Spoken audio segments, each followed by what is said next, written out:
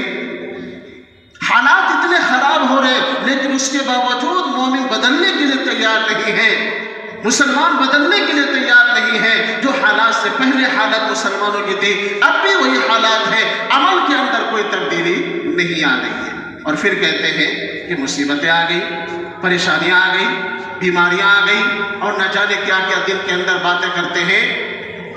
تو اسی طریقے سے ہم لوگ آپس میں ایک دوسرے سے گپیں لگاتے رہیں گے اور وہ حادثہ آ کر کے ہمارا معاملہ تمام کر جائے گی۔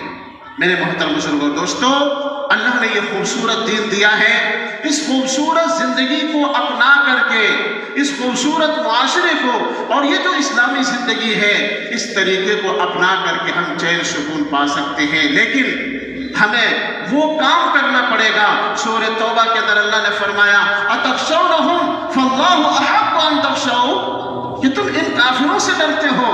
مجاہدین سے کیا فرما رہے اللہ؟ کہ تم ان کافروں سے ڈرتے ہو، اور اللہ حق رکھتا ہے زیادہ ڈرنے کا۔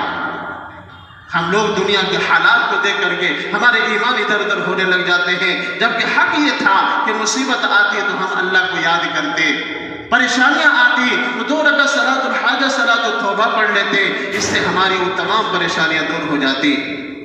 جس رب نے یونس علیہ السلام کو 40 دن بغیر رزق کے، اب اللہ کی قدرت اللہ جانتے ہیں کہ ہم نے اس کو، اللہ جانتے ہیں کہ انہوں نے کیسے مچھلی کے پیٹ میں 40 دن رکھا، ورنہ دنیا کی ساری طاقتیں فیل ہیں، وہ نہیں سمجھ پا رہی ان باتوں کو، تو آپ زندہ کیسے رہے؟ لیکن اللہ کی قدرت ہے، اللہ نے رکھ لیا۔ تو جس رب نے مچھلی کے پیٹ کی مصیبت سے 40 دن کے بعد اپنے نبی کی مدد کرنے پر آتے ہیں، تو وہ مدد کر کے اپنے نبی کو باہر نکال کر کے قوم کے اندر بھیج دیتے ہیں۔ میرے محترم بزرگوں اور دوستوں، آج بھی ہم حالات، مصیبت اور پریشانیاں اور بیماریوں کے پیٹ میں زندگی جی رہے ہیں۔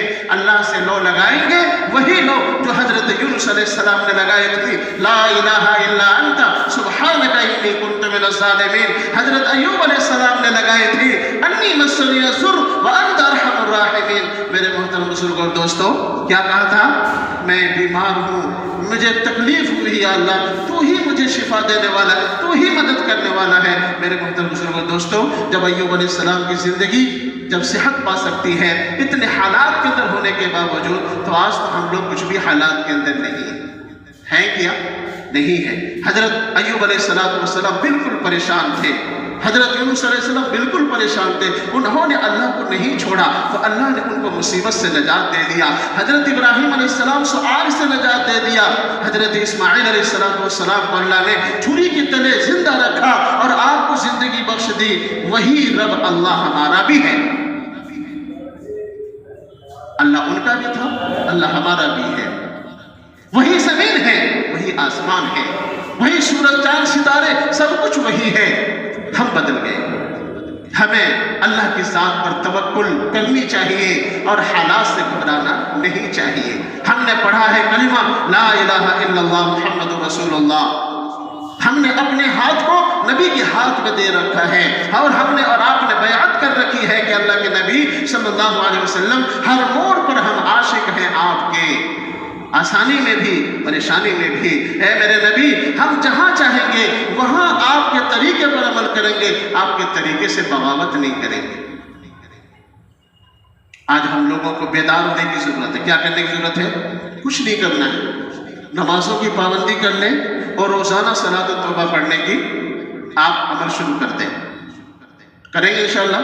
صلاۃ و توبہ پڑھیں گے, اپنے گناہوں سے توبہ کریں گے, اللہ ہمیں بالکل معاملے کو صاف کر دے گا, ہمارے گناہوں کو ٹھیک کر دے گا. پھر اللہ تعالیٰ اس عبادت کے ذریعے بیماریوں کو بھی ختم, ہم بھی محفوظ رہیں گے, ہمارے برادران وطن بھی محفوظ رہیں گے, ہم بھی محفوظ رہیں گے, ہمارے دوسرے بھائی بھی محفوظ رہیں گے. ارے ایمان والوں کی وجہ سے اللہ پورا نظام کو چلا سکتا ہے, تو کیا ایمان والوں کی عبادت کی وجہ سے اس حالات کو ختم نہیں کر سکتے؟ اب بتائیں تو صحیح, وہ دن کب آئے گا؟ وہ دن آج ہے میرے بھائی بزرگوں دوستوں. اس لیے ہم سب بیدار ہو جائیں, اپنی مسجدوں کو آباد کریں, جو جس محلے کے اندر رہتے ہیں اپنے بالغ بچوں کو مسجد میں لائیں, ان سے نماز پڑھوائیں, اور جو گھر میں مستورات ہیں ان کو بھی کہیں کہ وہ بھی روزہ رکھ کر کے دعائیں کریں, وہ بھی استغفار کریں, وہ بھی اللہ تعالیٰ سے تعلق کو مضبوط کریں. وہ جس طریقے سے زندگی گزر رہی تھی وہ زندگی نہ ہو, بلکہ زندگی میں تبدیلی آنی چاہیے. اللہ حالات کو دور کر دیں گے انشاءاللہ. کریں گے نہیں کریں گے؟ ہم لوگوں کا قرآن پر یقین ہے یا نہیں ہے؟ ہم لوگ حدیث پر یقین کرتے ہیں یا نہیں کرتے؟ اگر کرتے ہیں تو ہم لوگوں کو اس بات پر بھی یقین کرنا پڑے گا کہ حالات پہلے بھی آئے تھے, آج بھی حالات ہیں. حالات جب بھی دور ہوا تھا, حالات آج بھی دور ہوگا. اللہ ہمارا ہے اور ہماری اللہ تعالیٰ سنے گا, ضرور سنے گا انشاءاللہ. اللہ تعالیٰ شان ہو ہم سب کو اپنی زندگی میں تبدیلی لانے کی توفیق عطا فرمائے. نمازوں کو کبھی نہیں چھوڑنی ہے, فرض نماز کو آ کر کے مسجد میں عبادت کرنی ہے. ماحول چاہے جیسا بھی ہو, اللہ سے مضبوط تعلق قائم کرنا ہے انشاءاللہ. اپنے عورتوں کو خاص طور پر ضرور تاکید کریں, اپنے بالغ بچوں کو ضرور تاکید کریں, بیٹا نماز نہیں چھوڑنا ہے, نماز میں شفا ہے, شفا مل کر کے رہے گی. ہم دنیاوی تجاویز کو لے لیتے ہیں, دنیاوی امور کو لے لیتے ہیں, ہم دین کو چھوڑ دیتے ہیں, تو اللہ تعالیٰ اور مزید بیماریوں کو بڑھا دیتا ہے. کریں گے انشاءاللہ. اللہ تعالیٰ شان ہم سب کی حفاظت فرمائے, اور حالات کے اندر رہ کر کے اللہ تعالیٰ ہم لوگوں کو یہ جو جس حکومت میں ہم رہ رہے ہیں, دیکھو اس حکومت کی بھی ماننی ہے تاکہ قانون بھی نہ ٹوٹے اور اللہ سے مضبوط رشتہ بھی قائم رہے. دونوں پر ہمیں چلنا ہے. اللہ حفاظت فرمائے. وآخر دعوانا الحمدللہ رب العالمین.